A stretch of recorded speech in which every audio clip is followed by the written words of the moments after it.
The only thing we have to Beer. is Beer. itself. Beer. So many choices. Oh, we don't function beer well without. Woohoo! Beer!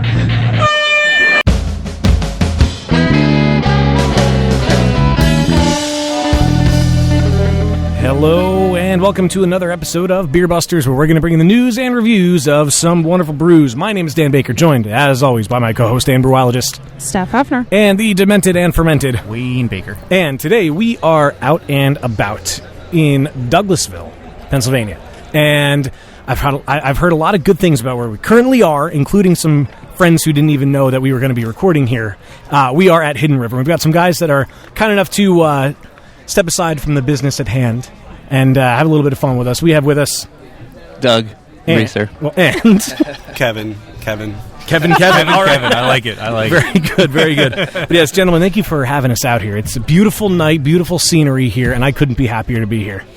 This is an awesome spot. And the last time Steph and I were here shortly after you guys opened last summer, and this wasn't all set up yet. We saw it. It was, obviously the deck was here and everything, but to see tables out here and people out and eating and drinking, it's a really cool spot.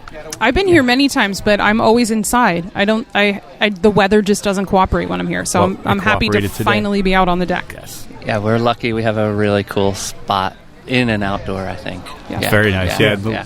Little lazy river over there winding by, or the Hidden River. The Hidden River, as it were. Imagine that. Funny how that happens. And you guys were nice enough to start us off with a sipping beer. What do we have? Silly Goose. Silly Goose. I like the name. Kevin, take it. So, what do we want to know about it? Everything. Every last detail you have. It's a pale ale. Okay, that's a good start. It's a pale ale that was brewed with your standard pale ale type ingredients, and then a whole lot of bananas. So a whole lot of bananas were thrown into the mash, and that creates some cool character. A lot of cool body came from it. We were pretty pleased with it. And then you can't just stop there. So puree a lot more bananas during fermentation. Threw all that in, dry hopped with a whole bunch of Motueka hops, and then coconut. It's very nice. Delicious. It's very refreshing, but it has that nice sweetness to it. The banana really comes through. The hops. It reminds you this is not just a fruit beer. No, definitely not a fruit beer. That's the cool thing. The hops play off that completely. I mean, Motueka is very melon-like, very cool flavors that come with it. And I think they play off the coconut and the banana really well. Oh, yeah. I agree. I love this beer. Yeah, I'm getting a lot of them. I don't think I've ever had banana and coconut together in anything, let alone a beer. So you get the fruit flavor up front and then the hoppiness in the end. You clearly don't drink enough smoothies. I don't. You're right. You are absolutely right. I don't. Nobody can ever drink enough smoothies. This is true. Well, yeah, that's true. But I don't really drink any smoothies, But I like this beer a lot. It's a good way to start. And, of course, we can't forget that this episode is brought to you by Audible. You can go to audibletrial.com/beerbusters. Sign up for your free 30-day trial. Let's face it, nobody has time to read anymore. So let somebody do it for you when you're on the go. So download your free book. You get to keep it. You should keep the service after that free trial anyway, because it's really cool. You can get, there's like 250,000 books that are on there. So let somebody read to you while you're on the go, leading your busy life. audibletrial.com/beerbusters. Patreon.com/beerbusters. You've heard it 1,000 times, just like the Audible. That's all you get. Yep. You know it's there. Go check it out. You know what to do. And don't forget the award-winning Pottstown Brewfest is returning to Manatoni Park on October 22nd, 2016. 150-plus beers and ciders from more than 65 of the best craft brewers across the nation. Don't forget about those VIP tickets. Only 350 will be sold, and if you want to get your hands on some of those rare beers, including a special firkin that I heard about, I'll tease it. You have to go to beerbusterspodcast.com and read my article to find more about that delicious firkin. But I believe about 20 beers will be there exclusively for the fest and exclusively for VIP ticket holders. Oh, by the way, DDs get a free T-shirt. I just found that out. Nice. That's awesome. Really, really cool. Is it a DD style T-shirt? Does it say I'm a designated driver? I haven't seen it yet. I didn't drink at this fest today. I went to this fest and all I got was this T-shirt. I was just going to say it. And they will. First, it says my wife drank all the beer. Yeah, that would be perfect.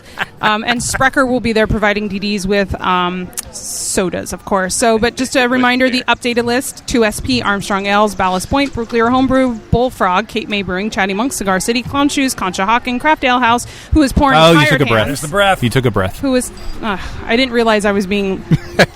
That's your challenge. Dark Horse, Doylestown, Evil Genius, Free Will, Hewitt Brothers, Hijinks Brewing, Current Cider, Lancaster Brewing Company, Levante, Manioc, Medusaled Meadery, Neshaminy Creek, Old Forge, Penn Brewery, Pizza Boy, River Horse, Round Guy, St. Benjamin, Saucony Creek, Sly Fox, Spring House, Stable 12, Star Hill, Sterling Pig, Stickman, Stone, The Brewery at Hershey, The Other Farm, Trogs, Victory, Weyerbacher Yards, and Hidden River. Dun, da, da, da. Those guys. Heard of that. It's going to be an awesome time. think And I've the been Beer there. Busters will be there. Of course, you we're going will. to be there. We're not recording, so just come over and Come and say chat hi and buy a T-shirt. And yeah, buy a T-shirt and autographed high fives all around. We'll be nicer to you if you buy a T-shirt. Yes, long-time listeners will get the reference. We'll so shoe. Yes. Well, now that we have all the plugging out of the way, I feel like it's time for this.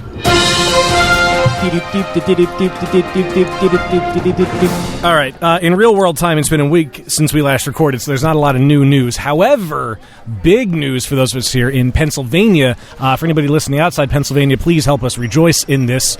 Recently, Governor Tom Wolf was joined by legislators to sign a historic liquor reform bill that will enhance the customer experience by providing greater convenience and satisfaction. This is The truly... crickets are rejoicing. Yes.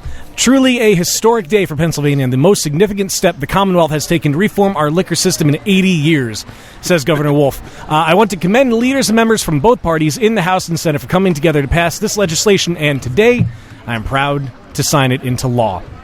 As I've always said, my goal is to modernize the sale of liquor and beer in Pennsylvania, and this reform package finally brings Pennsylvania's wine and spirits system into the 21st century. So some of the provisions of this bill include removing Sunday restrictions and state-mandated holidays. It will enhance customer loyalty programs and open up coupons to state stores, provide options for flexible pricing to allow state stores to offer special discounts and sales.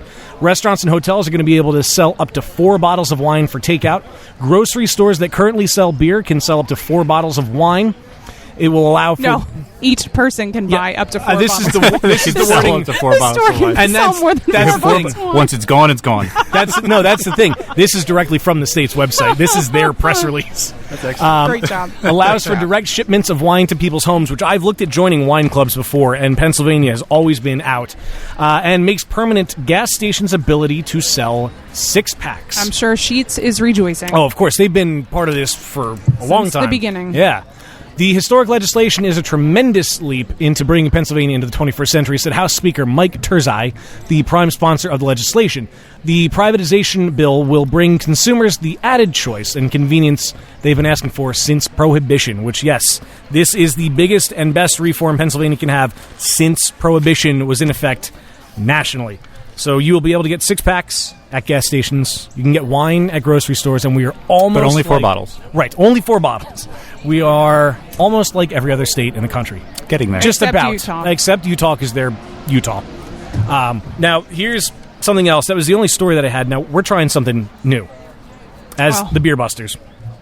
And I don't know... Breaking news. We'll call it breaking news. Why not? I don't know where the clip is anymore. There we Should I go. break something? Breaking news. If you want to. That's what we need. We need like a glass shattering sound effect for breaking news. I'll get one online. We don't have to break any glasses. We're trying something new. That's the fun part. I don't really know what we want to do with this or what we expect out of it, and honestly, I'm kind of scared. But hey, it was an idea I had. If you listen to the outtakes from the Lancaster CSB episode, we came across 1-800 Beer Busters, which turned into 1-800 Beer Cup, and then I realized, why not have a phone number for us? We have a phone number. We have a phone number now. It's We a have- Google Voice number. It's going to go straight to a voicemail. Nobody's actually going to pick up, but we encourage anybody to call in and leave us voicemails, and if it's something funny enough, cool enough, memorable enough, we might play it on air. So you can call us. It is 805-991-BEER. 805-991-BEER. That's 805-991-2337. It's going to go directly to a voicemail. Unless, I mean, if Dan set it up right. Otherwise, it's going to go directly to your phone, Well, yeah. Yeah. which I think would be funny. It would be funny. So definitely give us a call. Just say hi. I want to see what happens out of it. And if it goes well, we'll keep doing this down the road. If not, I'll delete the account. But let's see what we get out of that. It's up to you out there, podcast Yes. friends. This can either go very well or crash and burn. And I have no idea which way it's going to go. We'll see. Yeah, 805-991-BEER. And our patrons were the first to know. Yes. They heard it first, as it were. They did. Is everybody ready? Well, we are on location. We're in Douglassville, and for anybody not familiar with the area, it's a little outside the Reading area. It was right next to like the Coventry Mall. We passed that coming in from Philly, and it's a beautiful outdoor spot that we have here. And the weather held out for us, thankfully. A couple clouds in the sky, but it's like 70 degrees and beautiful. Birds are chirping. Happy people on the deck, of course, here at Hidden River. Shiny, Including- happy people. Shiny, happy people, Including. Our friends from French Creek Organics. That's right. That's right. A blast from the past. From Yes. way back. The last time we were sort of outdoors, I mean, we were in the barn, but the doors were open. We were outside at Brewery at Hershey, too. That's true, we were. Yeah. That was recently. I should have remembered that. That was very recently. But yeah, we're here at Hidden River, and I can't thank you guys enough for having us out here. This is a lot of fun already. Cool. I'm having a great time already. Yeah, and listeners might remember Kevin's voice because you joined us at Brewphoria back in the winter. That was episode 75 because that one I looked up. There you go. I also posted it on the event page. Oh, okay, there you go. But this will be, Doug, the first time our listeners will be hearing you. So why don't you tell us a little bit about your role here at Hidden River? Oh. A little bit of everything, I assume. Yeah. I help out on the brew side a tiny bit, but mostly focus on helping out the pub side. So making it function for all of our wonderful customers. Nice. So somebody has to do it. Yeah. Is it making you nervous sitting here right now while the pub is functioning without you? I've got my eye on everything. It's a good spot for me to be. I've seen he's got like one eye looking at the bar at all times. We're in very capable hands right now. Our staff is awesome. So yeah. And otherwise, I mean, that's kind of what I do. Yeah, I think the whole like role thing here like fluctuates a lot. I mean, I can't just say you brew a tiny bit, you know. Like there's 12 beers on tap at all times, and those beers aren't like rolling off 12 at a time, you know. So there's definitely beers that take time and care and specialty. I want to say not even ingredients, but like I always thought I'm gonna like jump like past and present like Doug's Brewing. Like there was always a way that his beers had like a magical way of working out. Like he knows like how food tastes, and he knows how beer tastes. And that was something that I didn't brew until I met Doug. So I mean, Doug's my brother-in-law, but at the same time, I didn't know a lot about beer until I met Doug. And so I think watching like why my palate changed and where that came from definitely came from his side of like, look at how these ingredients play together. Look what these things taste like. Not just like beer ingredients. Look how other things taste. And I think that made a huge impact on what we wanted to do here and what we're still doing here. So when he says a tiny bit, I get a little annoyed because it's not just a tiny bit. Well, More than and that, you don't be so guys have modest. been homebrewed for quite some time before taking the leap. We're both about 8 years, 9 years, right in there. As long as everybody else that homebrews, that is serious about it, and that word is like, can jump around wherever you want it to jump around. People are all serious about homebrewing, so I'm not like knocking it, but it's like I think we jumped at an opportunity that came to us, and it did. So I think everybody who can brew really well and is happy can make what they want to make out of brewing beer come true, and I don't like to think of it any other way. And how can you say no to this spot? We're here at the Brinton Lodge, and it's just an absolute gorgeous place. Yeah. How did you get your hands on a place like this? Well, this is family. So the building sat abandoned for about 4 years. It was bank owned. Every door was kicked in. There was a collapsed roof. Anything that looked like copper was ripped out of here. But it was a restaurant previous for 30 years. So the abandoned aspect allowed some of our family, they picked it up to do a house museum. They were going to do ghost tours and haunted events and things. Kevin and I got in and we're like, well, there's everything here to open a restaurant still. And all we have to do is put together a brewery. Basically, we start turning on coolers and, Close. Almost had our first spill. So, yeah, we kind of lucked into an awesome opportunity. We did all the work to get it ready to open and kind of jumped into it. Worked for both of us, and as far as our lives go, it was pretty good timing as well. Yes. And so, yeah, super lucky and lots of hard work, and here we are, basically, yeah. And it looks like it's paying off. I mean, all the reviews that I've heard from anything here, nothing but fantastic. I mean, some of my friends who know that, I do the podcast and all, had no idea we were coming here. And a few months ago, a friend of mine texted me, "Oh my God, you have to go to Hidden River." I was like, well, as it turns out, I will be there recording.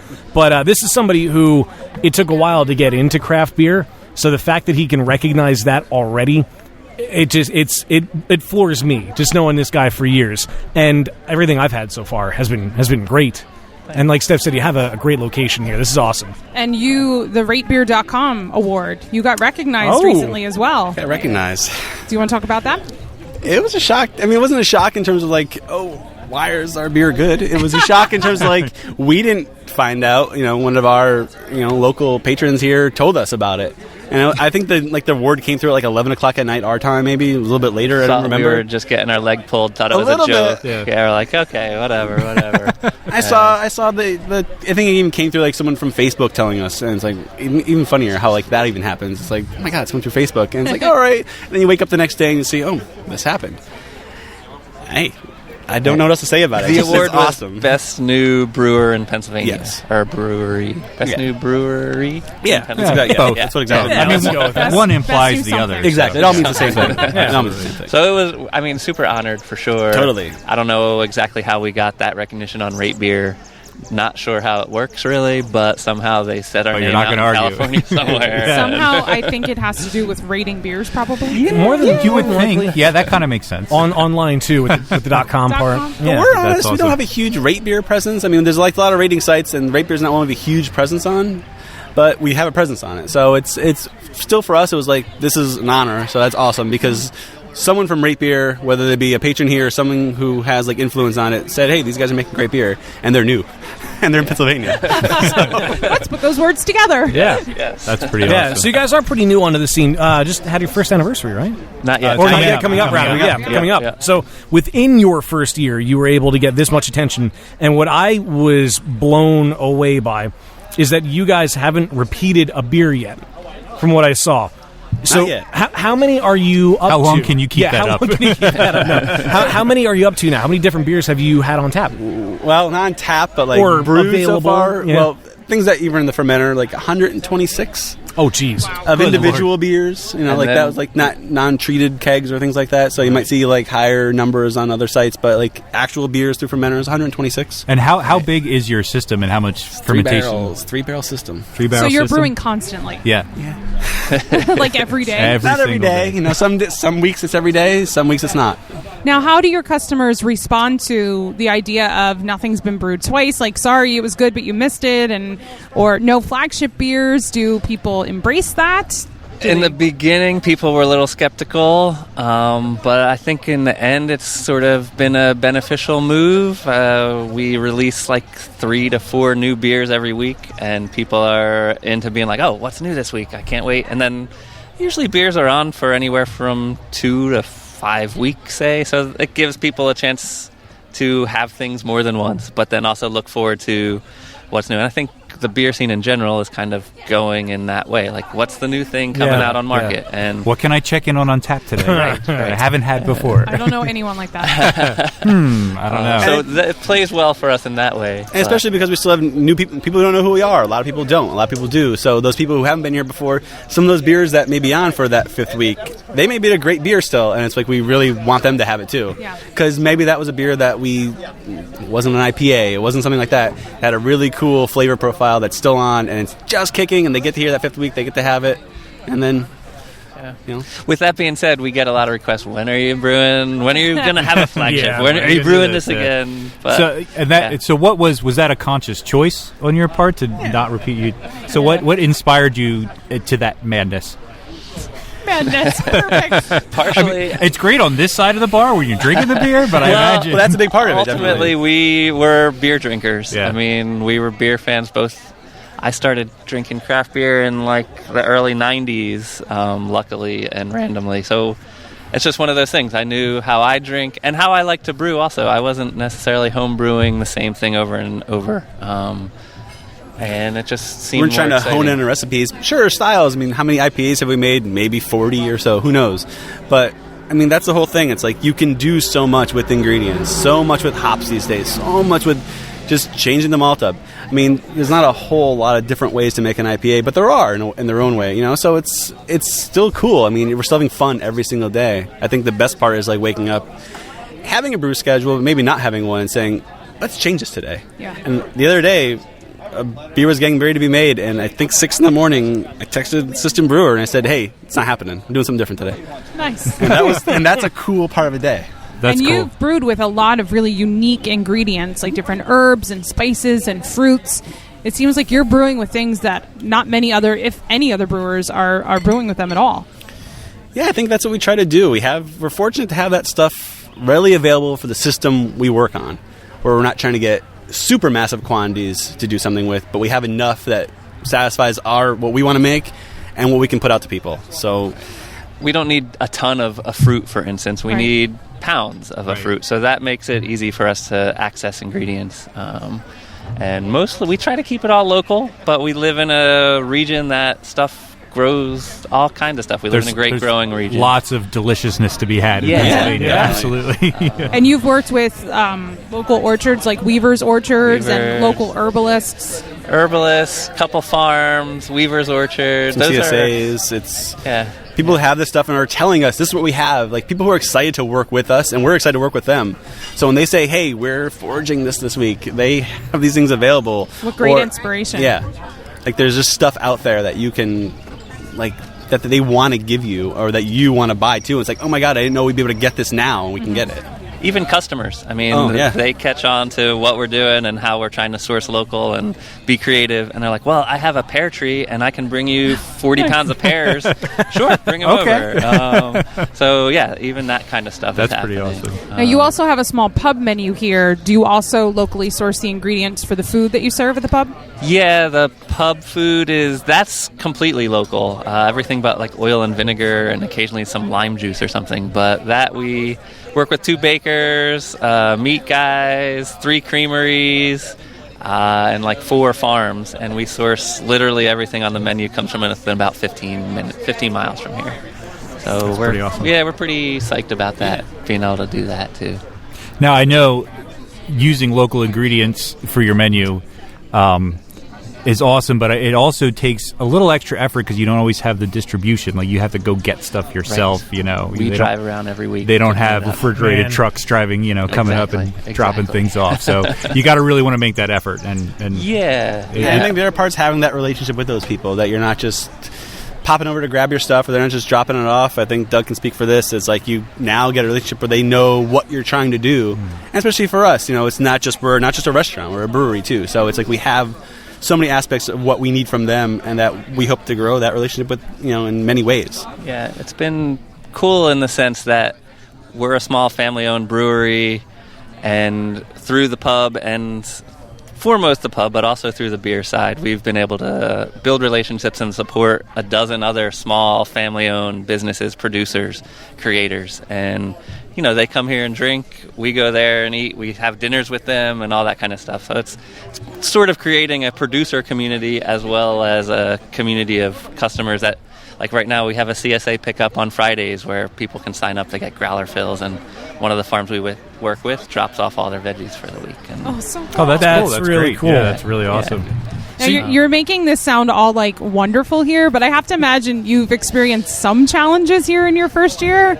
You're making it sound too perfect. I have to say. The power went out a couple times. Not during a brew, I hope. No, actually once during a brew it did go out. And right at the end, right at knockout, getting ready to turn that pump on, and the pump doesn't go on. Wait, didn't a fermenter almost fall on one of you too? Oh, Remember that it did. story? It fell on me, yes. Oh, it did. Not almost. It fell on you. on his windpipe, I'm I like, thought he was ooh. dying. That's right. But, I'm sorry, I should not laugh. It is not funny. we were laughing right away, pretty much. As soon as he was saying, And I'm laughing with like a Mugsley from that cartoon show laugh, where it's like almost it's like a harsh I still went out that night and had a beer coat too, so it wasn't that bad, but it was bad enough that I felt the pain the next day. But you didn't lose any beer, if I remember the story. 2 gallons. 2 gallons. So not That's much. Not too bad. And I was very concerned. I was like, just get it off me, get the beer. True brewer. Yes. Well, now that you have those hardships in, what's coming up in the second year? What happens? What's on the horizon now? Keeping everything we're doing at this level and not ever going backwards in any way. That's definitely something we want to see happen. With that, having the growth happen that you can maintain and manage. And that's what we wanted that from the beginning. We didn't want to spring ahead and say, oh, we're going to do all this stuff. We slowly progressed into what we are now. We didn't just say we're coming out with 12 taps, or we're going to have all these beers come out. We slowly said, what can we do? What can keep people happy? What can we maintain and be happy and not just killing ourselves? So what works out? And we did that for the first year. We want to keep doing that, but also grow with it. So what helps? Staff, it definitely helps. So the staff here is amazing. So what's your priority with expansion? Like a bigger brewing system, sending your beers out? Definitely. Well, I don't know yet. Right now, we just. I don't know is an okay answer. It is. It is. And we're not going to go. We can go past a little bit with that, but we just started to creep a beer here or two out to a couple of distributors, and that's cool. And they go to places that we like and that the distributor likes, so that we were all thinking like-minded enough that it's not just going someplace where no one's going to have it or no one's going to talk about it. Of course, we have conversations about how we might grow everything from the space that we're using to the brew system. I think we're on a slow growth model in the sense that we're not trying to get outside investors coming in. We're not trying to get into more debt than we already are to get the place open. So we're taking a slow move. We do have a barn in the parking lot that we have our eyes on. But again, that's not our second year, most likely. The idea is there, but having it happen that second year probably can't. And we're in a 300-year-old building, so even as we have nice crowds coming out, there's so many projects. Yeah, there's a fair amount of upkeep with that thing, too. I didn't realize this building was that old. Part of it. Oh, my God. Yeah. That's insane. Now, we've talked about the first year, and we're pushing ahead now the second year, but we neglected to talk about the celebration. No, the celebration. Anyway. July is going to mark a milestone for you guys. Are you going to have a big party, or just going to close and relax for the day? That sounds more like it. But we'll do something. It is kind of cool that we're trying to plan on something that happens that actual day we open to the public. So we're planning on July 16th. July 16th. Sometimes we don't get to toss every idea back with each other, but July 16th we're trying to plan on probably still normal hours, but having a couple other cool things happening during it. A lot of beers that we've been sitting on that we want to put out. Have some barrel-aged rebrew all 126 beers you've had in the past and have them all available that night. I think originally we were saying let's just put the 4 beers we had on when we were first open. That's it. There you go. Right. There you go. Nothing else. It's not a bad idea. No, we're not going to do that. But no, we definitely have some barrels that we want to put out, and we have some other cool projects that we're working on throughout the year. So they're going to be ready for that day, and who knows? I mean, at this point, it's still cool because we're still a month away, so we still have time to get other fun things going. We'll have some music. Music, definitely. Yeah, hopefully it's a nice day. We'll just party outside and we try to plan an all day, 2 to 10. Our hours right now are on Saturday are 2 to 10. And try to keep that thing going. So speaking of music, do you guys have or do you plan on having any live music events here regularly? It'd be a great spot for it. We again are taking it slow. Okay. We've done a number of events from plays and that's cool. Cabaret shows. We've done a few. We were part of Berks County Jazz Fest. We had two shows as an official venue for Berks County Jazz Fest. And just this past Sunday, we had music on the deck, kind of in and out. As it rained, they'd move in, and so we have a combination of ticketed music and free music, kind of coming periodically throughout the summer. Being our first summer, we're not sure what to expect crowd-wise, so we're just kind of trying to balance what we're expecting from the customer side with producing enough beer for everybody, and then go from there, ease in some events. Having enough beer is definitely the bigger priority. Yeah. It is, and you have having shows, and a lot more people. A very loud vehicle went by. You start having shows, and you start having a lot more beer being drank because more people come for that show that weren't just going to come here regardless. You're going to make sure that's always maintained and not okay, well, we blew our beer out in a show. That's not any way to run a brewery, so we can't do like that either. Yeah, absolutely. It sounds awesome that you just blew through 3 barrels in a day, but it's not the best thing ever. It's not the best thing ever, yeah. And you have a very interesting to-go beer container to help not we have the standard growler. As many, 32-ounce growler. A 32-ounce growler. So, and then a meower. 16-ounce meower. A little medicine bottle. One of my favorite things ever. That stemmed, kind of grew out of this idea. So We started with 32-ounce growlers, mainly because if we started filling 64s, we felt like we'd run out of beer. So we limited ourselves to the 32s, and we did some beers like this 10.5%er, for instance. Earlier in our existence, a big beer like that, we would have just said no growler fills. Right.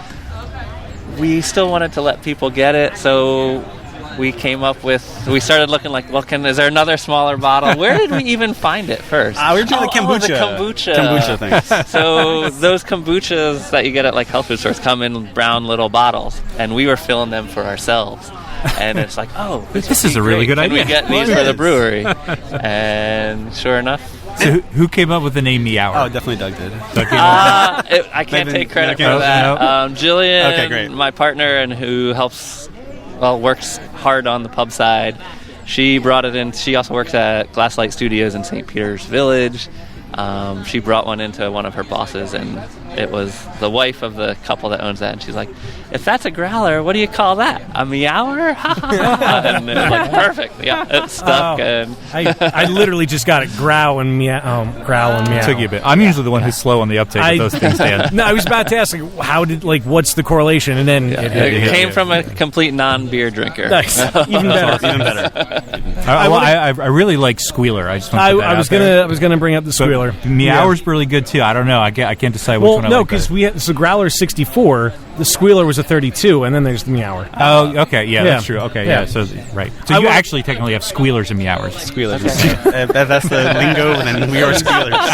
Oh my God. I want to go back a second. So you mentioned the events you guys are going to have. Now, I had an idea, and you guys might have already done it.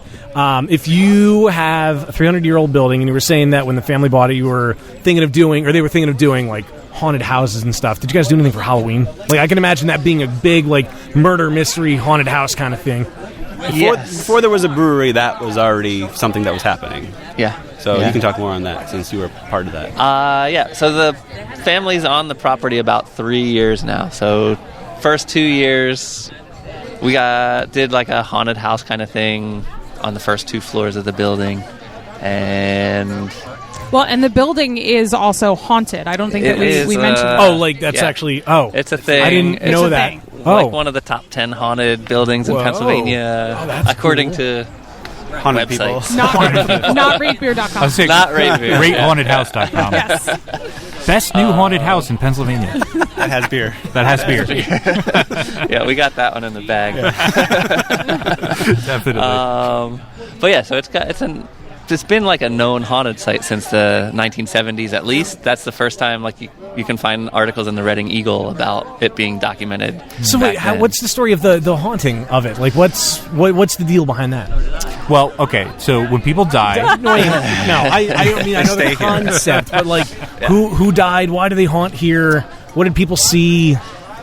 Well, there's been a number of spirits kind of documented. I guess this guy in the 70s, for instance, he was a part of Scotland Yard.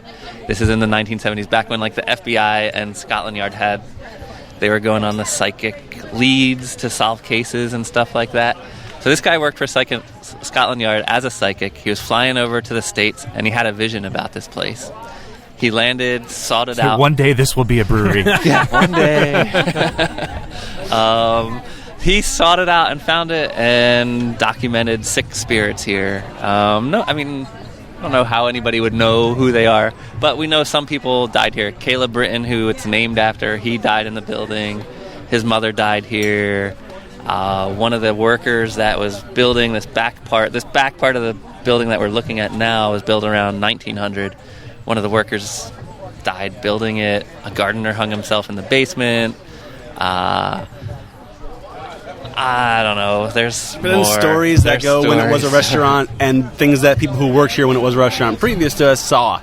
So there's like some cool things that like we didn't make up. Like these things actually like happen to somebody. Right. So that's what's kind of cool about it. Yeah, people have experiences of all sorts here. And we've had all kinds of ghost teams that bring like their lasers and computers and set up the whole house. They could do an episode of Ghost Hunters. Yes. The true Ghost Hunter TV show has not been here, but like many groups people who like do that. But they called us. So. Did they really? Oh, yes, they did. Really? Oh, that's cool. That's awesome. You can offer them beer while We they're should here, totally do like a I think haunted... if they knew the beer was here first, they probably would say yes. I say we should do a haunted brewery ghost hunting show. We should do like a Halloween Be our next Boobies, we project. recorded Yeah. at Boobies, Boobies and is another one. next to the room where the girl hung herself. Yeah, and there was a murder mystery dinner happening a floor below us. Oh, yeah, and there was an elf that came And you through. can hear some screams on the podcast. Yeah. Nice, nice. Yeah, I remember that. It's like that Beatles album where supposedly there was like a gunshot or something. in one Well, of there's the also songs. some Red Hot Chili Peppers album recording Love Roller Coaster. Apparently, in the room next to the studio, somebody got brutally murdered, and you can hear the screams in the background. Oh, that's lovely. I feel like you taught me that when I was a kid. I don't think so because that's the first time I've ever heard I that. think if you play both those albums Simultaneously. Backwards simultaneously. and watch Wizard of Oz, something happens. Right. A portal to hell opens up and Satan comes out. You end up in our brewery. Yes. Would that be the worst thing? Well, They'll depending get, on that demon will get a beer named after him, or her, but it's happening. There you go. Now, there's one other thing I wanted to mention, too. You guys did a collaboration with somebody we recently became friends with Ethan at Stickman. We did. So yeah. what happened with that? How did that come about? We talked to him. I don't even know when we first started talking to him because the whole collaboration took a little while to happen because we wanted to do it a little bit differently.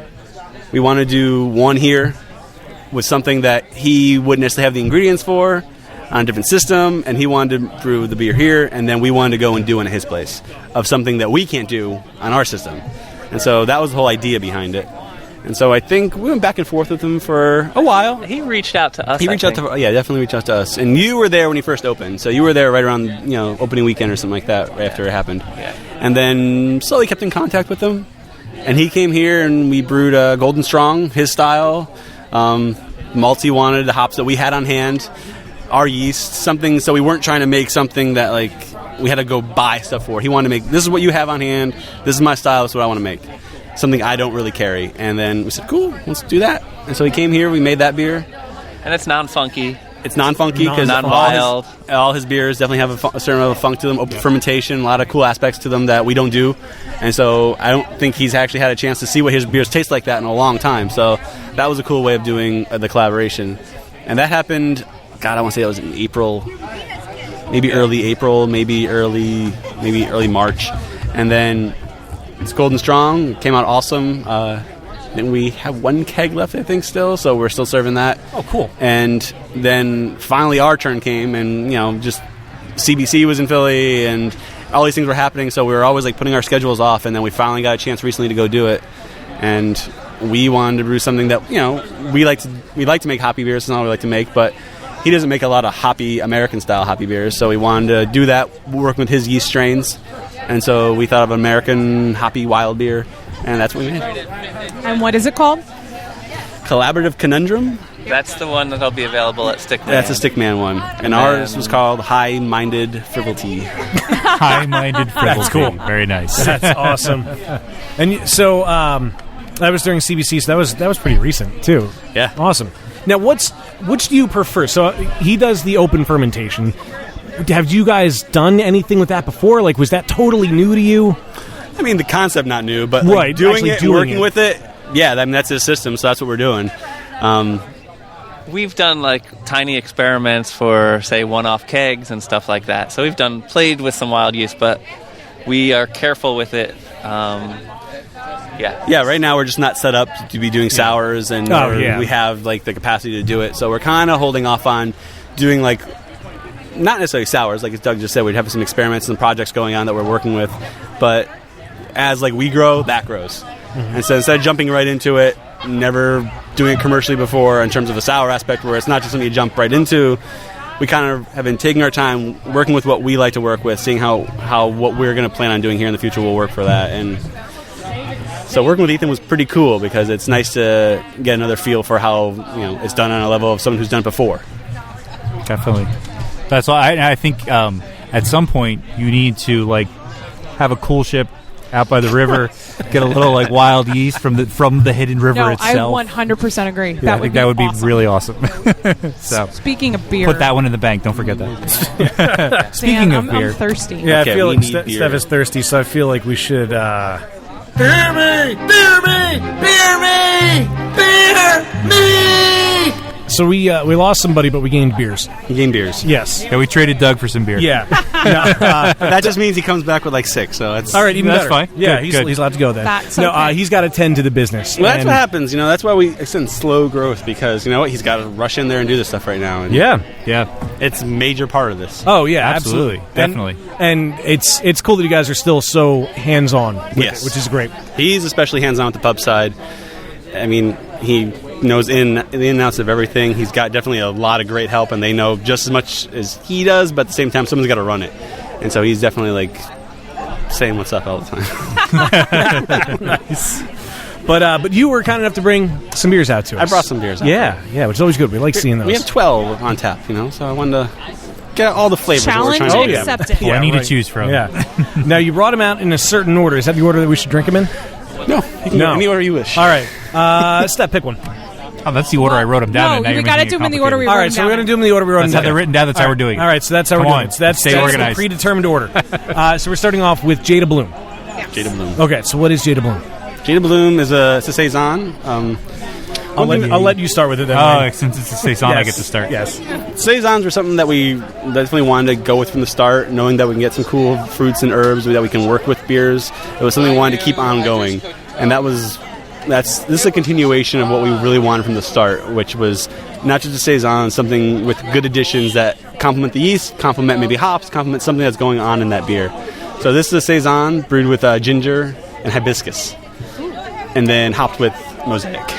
It's really good. I very much Saison. I mean, you have me at Saison, no matter what it is usually. Sometimes that works. But it actually it has a Belgian character to it. Yeah, I mean, our yeast strain, it's cool because it's mutating constantly. It's something that we love. We're still working with parts of the original strain from a year ago, and that's kind of cool.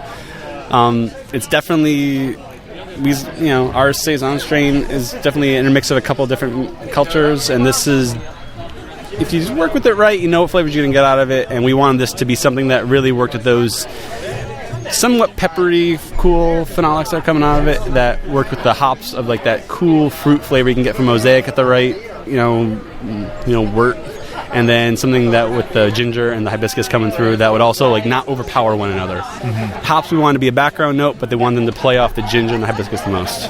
Did you just say, wort? Wort. Wort. That's hilarious. Wort. Wort.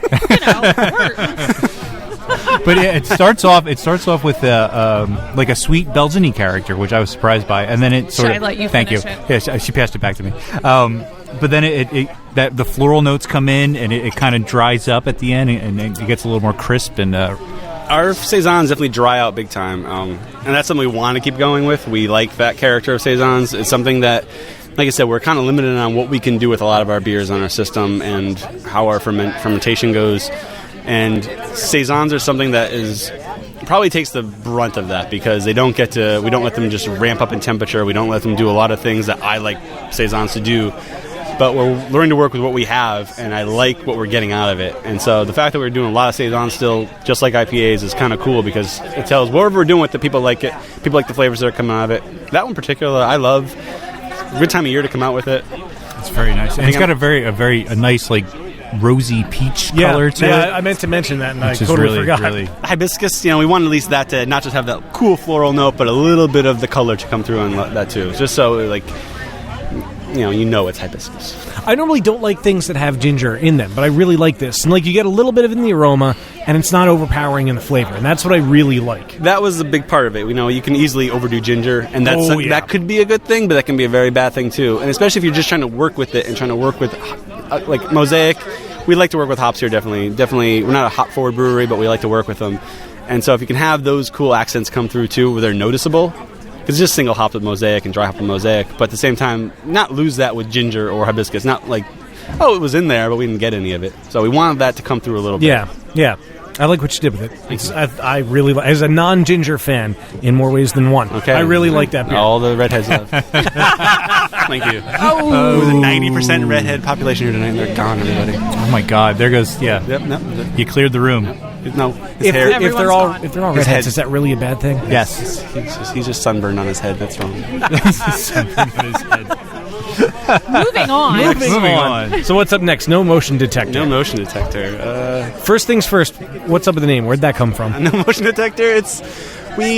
Our names come from a zillion places. This one in particular, just because we brew a lot of IPAs. I consider this an IPA. You can play it safe with IPAs. You can just do stuff people like through and through and have them be awesome and have the hops shine every time. But if you're having 5 IPAs on sometimes, you got to have them be different a little bit. And so this is just about not playing it safe, having a little bit of something going on that you don't work with on the regular. And so this was Munich and rye primarily as the grain bill.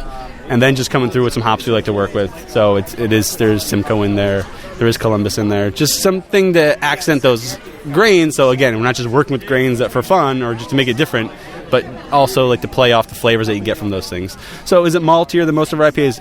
100%. It's definitely something that we don't do often, but that was the point of it. Yeah, but the hops, they stand up to that They rye. stand up They to do, it. but you get that nice, spicy, peppery rye character in there as well. Yes. It all comes together very nicely. Oh, I thought he was going to hand you the beer. Yeah, I was You're- hoping. I didn't already have. I wanted. You were just getting a fist pump. I was getting a fist bump from Ty. Shout out to Ty. And Shout out Woo! to Ty. Brother-in-law from French Creek Organics. All the family here tonight. Yes, it is, and I think that's what became here. It definitely became a very there's a lot of people in this community that came here when it was the restaurant that it was, and then have been full supporters from the start. And it's really cool to see this happen every week. Have new people coming in every week.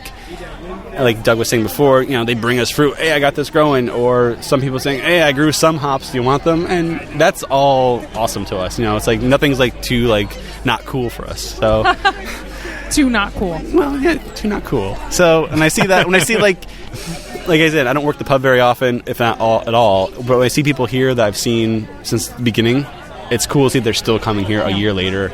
And hey, Kevin, they see me, so that's kind of nice. One of my coworkers is here, by the way. Coworkers. She's like, I live right down the road. I'm here all the time. I'm like, that's awesome. I just learned something awesome about one of my coworkers. They like really that good makes beer. me feel great too. We all feel great about this. I'm looking at we're looking at the outside tiki bar right now, and that's something that this restaurant, when it was a restaurant, was known for, is outside bar, this great view. And we open that up on Saturday and Sundays because we open at 2:00 in the afternoon on Saturdays and Sundays.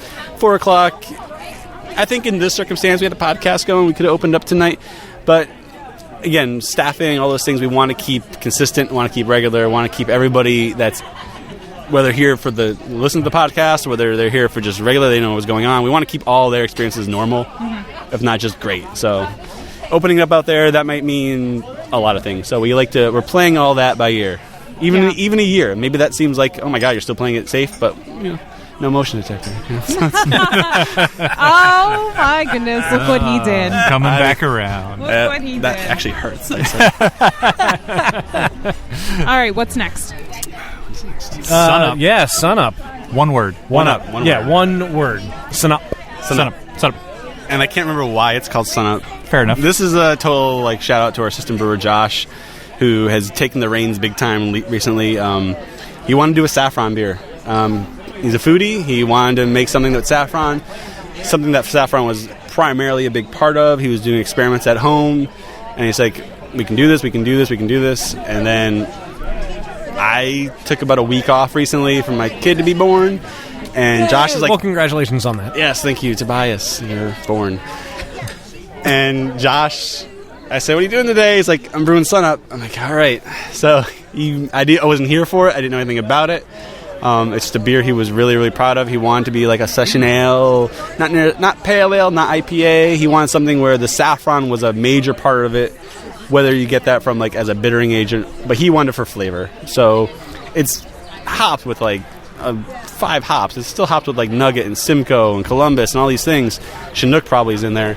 Yes, it is. See, you got it written down.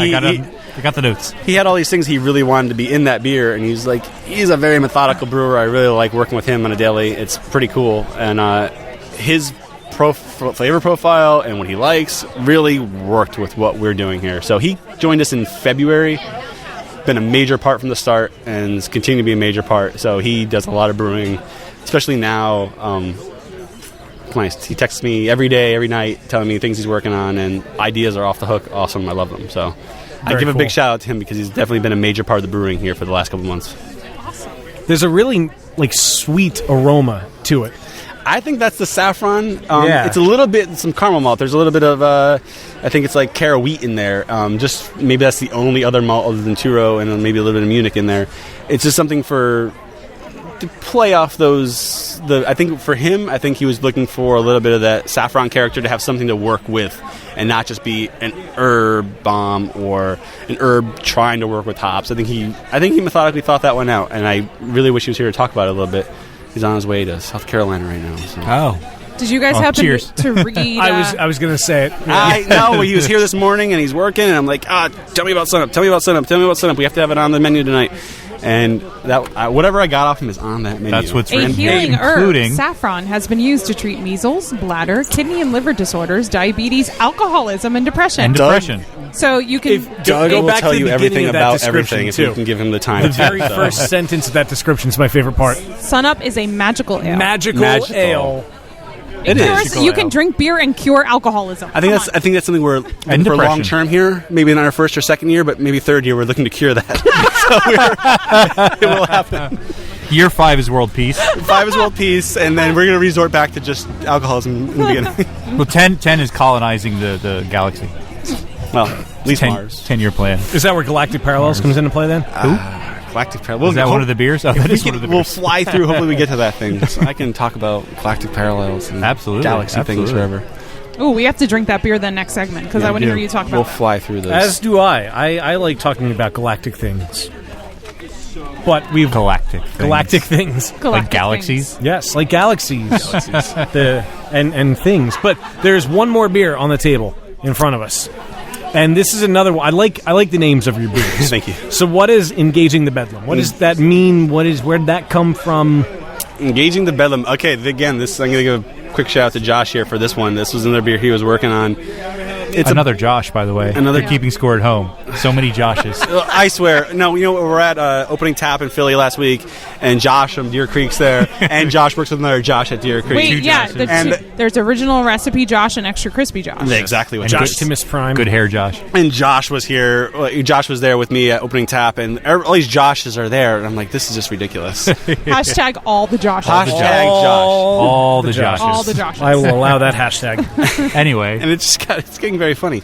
But he wanted to, one thing me and Doug definitely wanted to do from the beginning was we love dark beers. We love things you can do with dark beers, whether they be stouts, primarily browns. I like brown ales a lot. I think you can do so many cool things with them.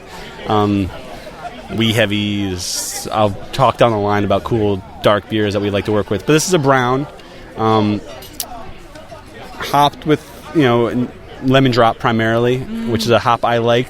But with the brown, you got to work with that. You got to not have the roast take over too much. It's a bigger beer. In terms of like malt profile. And back to what I was saying though, Doug and I really wanted to have dark beers on all the time, no matter what. We love dark beers. Personally, I like things like years ago that like Duck Rabbit was doing, like just dark beer series. I love Duck Rabbit. I love that kind of stuff. And it's... Wait, I'm looking at Wayne's face. Yeah. Sorry, Steph I'm not was watching me drink this beer, so she skipped Dan and just grabbed it. It's delicious. That is so good. I really like that. It's got the lovely malty, sweet, but slightly roasty aroma. Very comforting. A lot of feel. Yeah, and I think that's what brown ales are. They're comfort beers to me. Yes. Because you can do like nice low nut brown ales, but you can do some bigger imperial browns. You can do a lot of cool in between points, like stout, but where there's not roast there, where there's other cool flavors building upon each other. And where that name came from, there is an ingredient in that beer, which I'm not even going to talk about, that Josh had to go get, and it was a madhouse that day trying to get it. And he engaged the bedlam of a Sunday morning at a place where you get, cool beer ingredients. I don't want to talk about what it is. You have to be more specific. I can't even be specific on this one. There's a bunch of basil in this beer. No, there's not. I would never, ever pick that out. I'm going to talk about it because I don't mind talking about things like that because we did put it in there. But there's a bunch of basil in there just to play off that lemon drop hop. It's not hard. It's not easy to find if at all detectable. But I said, get a bunch of basil. Get a bunch of basil. He went out and got a bunch of basil on a Sunday morning, which is not the easiest thing to do on a Sunday morning. Get basil. Wow. So he walked into a madhouse trying to get it. Getting basil on a Sunday morning. It could have been a better name, maybe. But well, now I'm determined to find it. There's a little bit left here, and I've got my nose buried in it because I gotta pick out this. You might not be able to find it. It's there though. There's a bunch of basil because again, there's just things we like to work with. You may not be able to pick out the basil itself, but it may be. Might help balance it. Well, there's just something about this malt. The malt character just stays with you, and that's like. That doesn't usually happen. You get the beautiful malt character, and then it's gone. But I still taste it in my mouth. Yeah, me too. I think that was what was cool about this beer, and I was saying about Browns, is that when he was making up a recipe for this, he made grain bills, something that me and Doug would make grain bills for a dark ale, especially something that Doug would make, where there's a heavy amount of brown malt in this beer. And that's a really fun malt to work with. At the same exact time, it could overpower. But if you're going to try to add these things in, like lemon drop hops or basil, find the balance, find some cool aspects of it, don't go overboard, and see what you get out of it. And it's one of those beers that's just, we like having dark beers on all the time. So. But at the end of the day, it's still a really well-made brown ale. It's a great made brown ale. It's delicious. I've actually put an asterisk next to it because I will be drinking a pint of this before we leave. I drink many and many pints. We're diverting from the usual a little bit. I guess we're continuing the first tasting a little bit. We have another beer that has magically appeared in front of us. They gave us big boy glasses. They gave us a big boy glass for this one because we're gonna use this as our lifeline during the game. Lifeline. I better start sipping, because I am running halfway through it. Well, it is a good beer. I'm not gonna have a lifeline in a little while. Very, very drinkable. What is this? Stars in Their Eyes. Stars. Sorry, I took the wind out of your sail. No, don't take said the name of the beer. That could be another name of a beer, Wind in the Sail. Why don't you tell us a little bit about this beer, and then we will challenge you to a game. Okay. It's an IPA. It's a 6.3% IPA, which I don't like to say IPA start at an alcohol percentage or end at 1 because there's so many cool ways of doing it these days. As long as the hops are coming through and your idea came through, that's all that matters to me. This was intended to be a lower alcohol IPA, not a session, not a 6.5 old school traditional, but something where the alcohol was low enough and the hops were big enough that they all really did work together, and depending what your grain bill was, it really worked together. So with a beer like this, it's kind of like our roundabout way of doing a lot of IPAs. Lots of oats, lots of wheat, lots of protein grains that are there, and then just load it up with hops that you really like to work with. And in case of this one, it's Azaka and Equinox. So if those are ever bred together, though, they should be called Azaqua. Azaqua, even better. It's cool. That was another circumstance of we got our hop delivery that day. Oh, recipe changed that day. It's fortunately came at 20 minutes before Whirlpool, and the hops came, and it's we're changing this recipe right now, and it worked. And that happens quite often, and that's kind of cool that happens quite often. A lot of brewers would freak out about that. They would, and I would too. I think in any other circumstance, I'd be this can't happen right now. This was meant to happen, but then it's sure, we're going to do a beer that is a riff maybe off an IPA we made maybe a month ago, maybe 6 months ago, I can't remember. Or we can just do something cool that we want to work with, and the flavors are going to be there, and the grain bill worked with it. Because when we buy hops, it's one of those things. It's okay, we intend them to be used for certain things, and this was to be used for an IPA. We just didn't know it was going to be this IPA. Yeah, let's just do it. And so it worked out. It's really good. It really is. It's cool. There's really good. There's those classic, tropical citrus notes, and then there's this, what I find, this poblano note that comes in there. It's this little bit of peppery note that comes from that Equinox when you use it at a little bit higher of a level, and I think it came out perfect. It was 100% intended on that one. And again, I like IPAs that I can drink all night. So I like 6 to 6.8% IPAs. If you ever look at our menu on certain nights, you'll see IPA 6.8, 6.8, 6.8. It gets annoying to me because it's why did this happen again? Why couldn't just have attenuated down a little bit? Why couldn't have... It didn't attenuate at all. Why did it have to happen? And it happens, and I laugh to myself. I'm 6.8 again. This was 6.3. It's like Josh at 2 Rivers. I was just going to say we had 6% Josh. 6% Josh, another Josh at 2 Rivers, and now we have 6% Kevin. 6.8, yeah, more specific. I just like that percent. But I like this more because it's 6.3. You can make that 3 into an 8 really easily. It's not hard. Good, You can do it right here on the you could, and on the menu. Yeah, it's like a go-to style of everything for me. So this would be my session beer. Very nice. Well, it's very drinkable, but very flavorful and perfect for some fun. To some happy, come fun on, get happy and go play, have fun. Come on, get happy. There it is. Hello, theinter.net, and welcome to Happy Fun Time Games, the podcast trivia segment that don't need no stinking badges. Today we are playing a brand new game. This game is called Tappd beers.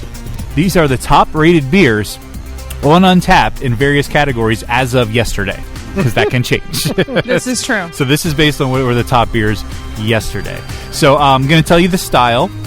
I'm going to give you 3 choices as to what beer is the top-rated beer. Oh, thank God, it's multiple choice. It's multiple choice. You don't have to guess blindly, because that would be crazy. You would have no idea. So again, this is last night. These were the top beers on Untappd, and I've also picked out a few choice comments for each beer, which I will give you before you guess. Nice. So we will begin to my left with Kevin. That's me, Kevin. Yes, and a rare turn of events. Dan is not sitting to my left this evening. So our first category is American Wild Ale. Was the top American Wild Ale on Untappd Cable Car Ale by the Lost Abbey, Beatification by Russian River, or Fuzzy by Side Project Brewing? Now, to give you a little bit of a hint here, a few of the comments on the top Wild Ale on Untappd were, nice ripe fruit, but way too acidic. Someone else disagreeing, saying it was sexy acidic. Someone with a broken keyboard says, very goo, not worth the hype. And my favorite, the whale emoji does not work. Fix your shit, Untappd. Thanks, fan. So, was it Cable Car Ale, Beatification, or Fuzzy? It's Fuzzy. All right, Kevin is saying Fuzzy. Wow, he's really confident. He's also sitting next to me. Don't look at the answers. I didn't look at all. Steph. I kind of feel like he knows. All right, I'm going to say Fuzzy. He did sound very confident. I'm going against what I was going to say. It could be a psychological fake, though. It could be. Damn it. Looked down and said it to the left. If it's a fake, it worked on me. I'm going Fuzzy. Fuzzy. Everybody's saying Fuzzy. Everybody is correct. Fuzzy It is, Wuzzy. in fact, Fuzzy. Let's let Kevin go first for all of them. From Side Project Brewing, a white peach sour American Wild Ale. Moving on, and our next category is American IPA, and Steph is going to guess first on this one. Was the top American IPA on Untappd Julius from Treehouse Brewing, Focal Banger from The Alchemist, or Fuzzy Baby Ducks from New England Brewing Company? A few choice comments to help you in your decision. One was very, very good and worth the hype. Someone else called it the Pliny of the East. Oh! Yes. Someone else said, long week at work, sick kids, need some pimp juice. That creamy, creamy mouthfeel. And my favorite, this beer can fuck. Yes! Julius, Focal Banger, or Fuzzy Baby Ducks. That's a name right there. That is a good name. It's great. This guy fucks. Well, of those 3, Fuzzy Baby Ducks is the only one I have not had. Okay. Me too. Of the 2 that I have had, I love Julius, but I had Julius literally as it was coming off the canning line. Even better. That beer can fuck. that could sway your decision. I'm going to say Julius. Steph is saying Julius. Moving over to Dan. But, so it was Julius. I feel like Banger. you can't have 2 fuzzies in a row. Focal being a Banger. winner, That was right? Fuzzy yeah. Baby Ducks. I knew that. I don't think it's Fuzzy. You can Baby never Ducks. be too fuzzy. I'm going Focal Banger because this beer can fuck. Dan's go. Okay, that's okay. I that see makes what you sense. did there. That makes sense. All right, Kevin. See, I'm going Julius because this beer can fuck. Nice. All right, fair enough. And you and Steph are correct. Damn it. Dan. Your Julius logic was is sound. a phenomenal beer. but That beer you can were fuck. incorrect. And that is a phenomenal beer. Yeah, can't go wrong. Can't go Steph wrong. was kind enough to share some of that. That commenter is wrong. He didn't Ooh. capitalize this. Someone was wrong on Untappd. Unheard of. Never. Unheard of. Get out of here. Good day, sir. Moving on, and Dan is going to guess first on this one. Crap. And this is Steph's going last, and that's kind of appropriate. This is chili beer. Oh, The top chili beer on Untappd. Was it Coco Mole by New Belgium from their Lips of Faith series? Was it Las Mas Negra by Green Man Brewery, or was it Space Ghost from Central Waters Brewing Company? Coast to coast. Coast to coast. Couple of comments on this one. Chocolate flavors with some chili burn at the back end. Smoky. Damn. Spicy, but that's about it. It's good, but drink with Rolaids. And my favorite, simply, tits. It's fucking. What's these people? Coca Mole, La Mas Negra, or Space Ghost. Dan, which one do you think it is? I don't know, man. Tits. That was the 4th category or choice. What was the middle one? The middle one was La Mas Negra. La Mas Negra. I'm going to go with that one. You're going to go with that one, La Mas Negra. The more reasoning. black? No reason. Kevin, which one do you think La it Mas was? Negra. Blackest? All The right, darkest- Kevin is the saying darkest La Mas timeline. Negra. Sounding pretty confident again. Steph, what do you think? It's not Cocomole, Okay. which Cocomole is an amazing beer, and I beer. love Is it. that a Beach Boys song? No, that's Kokomo. That's the B-side. That's the B-side to Kokomo. All right, Kokomo. I mean, I'll just say what they said. The black one. Steph going The black one. with the group. You conformist. But it pays off because you are all correct. It was, in fact, All right. La Mas Negra from Green Man Brewery. So I need to get this beer. A chocolate coconut chili beer, if I remember correctly.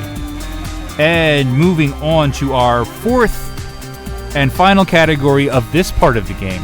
Wait, but there is, what? ladies and gentlemen, a bonus round. Oh, no. A super secret bonus round is coming up after this next It's question. not super secret anymore. Kevin is going to guess first on this one, and our final category is American Pale Ale. Now, we've done American IPA, but now we're doing American Pale Ale. Stretching the definition, if you ask me a little bit, but your choices Lights are on.